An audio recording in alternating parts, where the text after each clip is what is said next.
Bismillahirrahmanirrahim.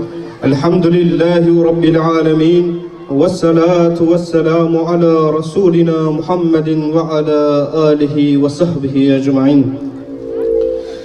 Değerli Kur'an aşığı misafirlerimiz, Şanlıurfa Kur'an Nesli platformu tarafından düzenlenen Kur'an ziyafeti ve dua programına hepiniz hoş geldiniz, sefalar getirdiniz.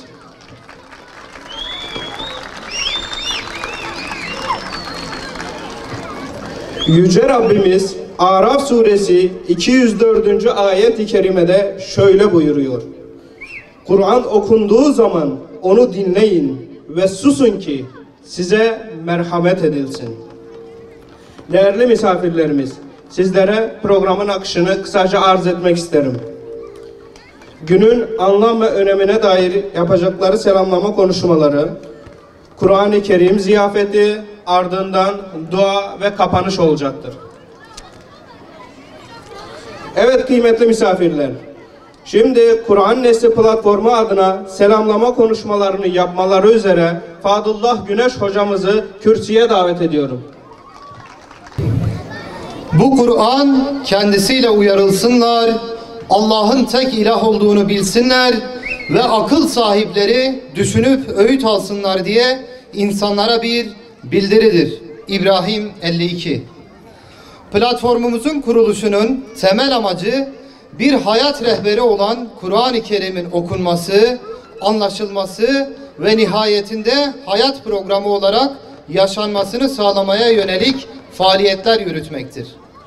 Öğüt alınması için gönderilen bu kitap hiç şüphesiz okunmalı ve anlaşılmalıdır.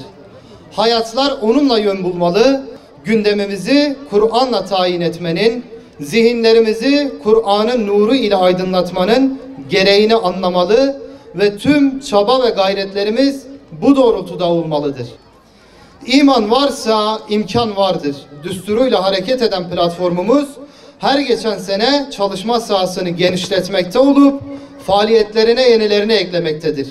İçinde bulunduğumuz ve imanın elde kor misali olduğu şu dönemde vaktimizin az, yapmamız gereken görevlerin çok ve yükümüzün de ağır olduğunun bilincindeyiz. Yürütülen bu çalışmalarda ümmetin vahdetini sağlamaya hizmet etmek önceliğimiz olup ayrıştırıcı, ihtilafı körükleyici eylem ve söylemlerden kat'i bir şekilde uzak durmak temel prensibimizdir.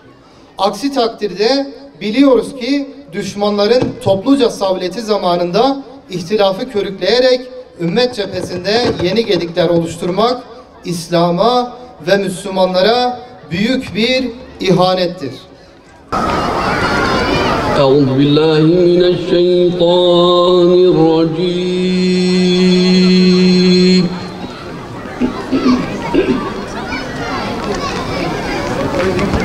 Bismillahirrahmanirrahim. Elif lam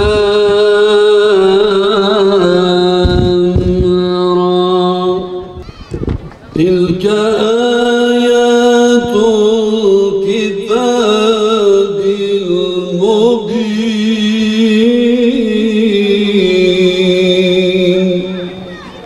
İnna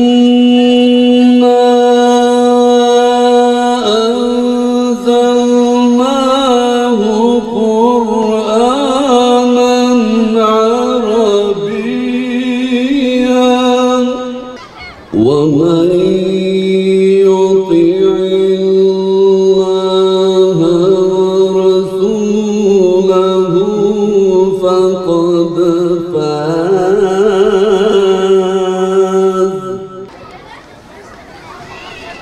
İnna aradna al-amanata alas-samawati wal-ard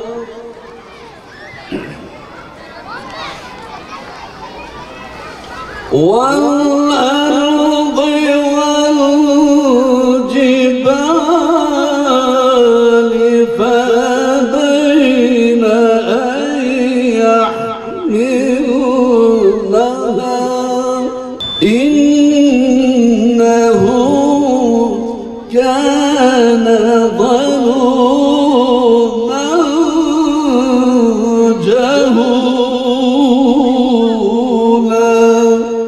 إنه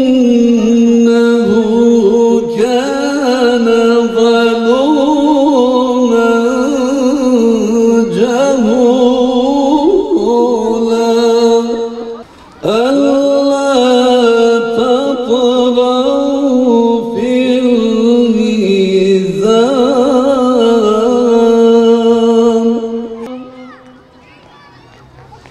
فيها فاكهة والنخل ذات الأكمام. أعوذ بالله من الشيطان الرجيم.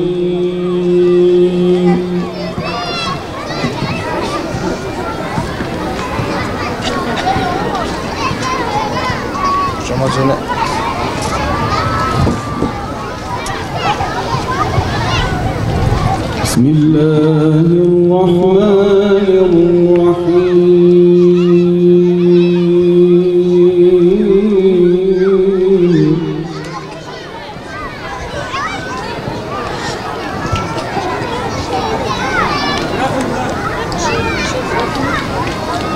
الحمد لله رب العالمين الرحمن الرحيم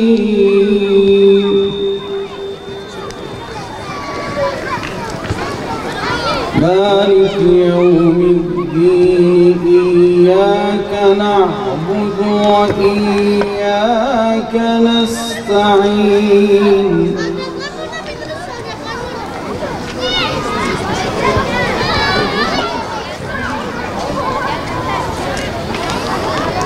بسم الله الرحمن الرحيم والضحى والليل إذا سجى ما ودعك ربك وما قلى وللآخرة خير لك من الأولى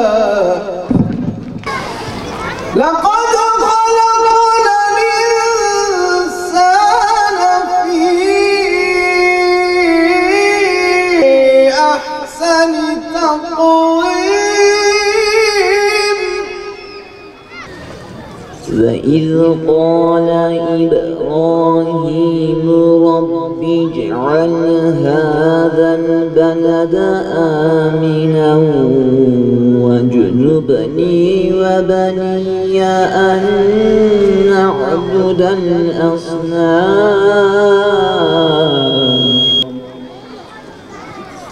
ربنا ليقيموا الصلاة فاجعل أفئدة من الناس تهوي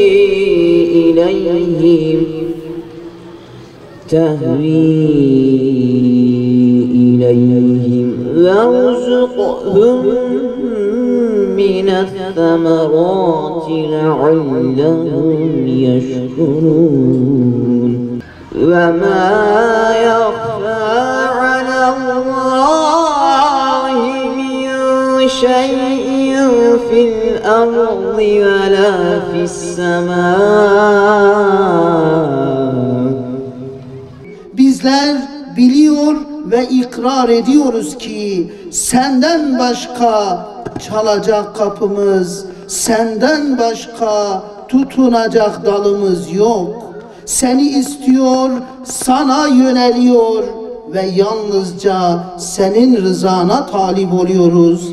İlahi, bugün televizyonlardan, internetten, sosyal medyadan yayılan her türlü çirkefliğe ve ahlaksızlığa karşı bizleri ve nefsimizi muhafaza eyle. Ya Rabbi, kuruyan topraklarımıza hayırlı, bereketli, bol yağmurlar ihsan eyle. Allah'ım, kurumuş topraklarımıza hayırlı, bereketli, bol yağmurlar ihsan eyle. Ya Malikel Mulk, kuruyan topraklarımıza hayırlı, bereketli, bol yağmurlar ihsan eyle.